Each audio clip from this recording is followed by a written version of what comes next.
At ngayong panahon po ng tag-ulan, ang lungsod ng Quezon ay naglatag po ng kanilang mga paghahanda para maiwasan ang pagbaha sa mga kalsada. Ang mga residente hinikayat na makisa sa tamang pagtatapon ng mga basura. Ang detalye sa report ni Denise Osorio live. Denise. Yes, Dayan, naghahanda na ang Quezon City para sa panahon ng tag-ulan.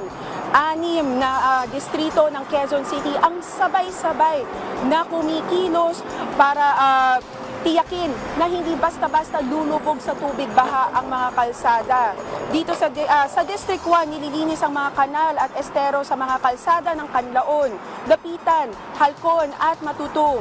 May mga drainage repairs din sa Santa Teresita at Bahay Toro, lalo na't madaling bumaha sa mga lugar na ito kapag bumubuhos ang ulan. Sa District 2, sinuyod ang mga lansangan ng Commonwealth at Batasan Hills. Bukod sa paglilinis ng kanal, isinagawa rin ang pagkukumpuni sa palengke ng Litex at pag-aaspalto ng VV Sullivan Road at Holy Spirit Drive para mas maging ligtas ang biyahe. Sa District 3, nililinis ang mga drainage sa Camarillo Street, 19th Avenue at Obrero Street. Isinama rin sa clearing operations ang Katipunan at ilang lugar sa Matandang Balara at Socorro. May drainage repair rin sa Barangay East Camias para maiwasan ang pag-apaw ng tubig sa mga bahay at kalsada.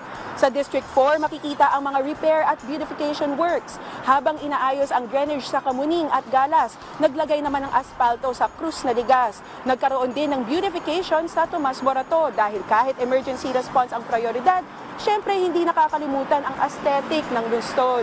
Sa District 5, masinsin ang drainage repair sa loob mismo ng mga residential areas tulad ng Santa Lucia at Santa Monica.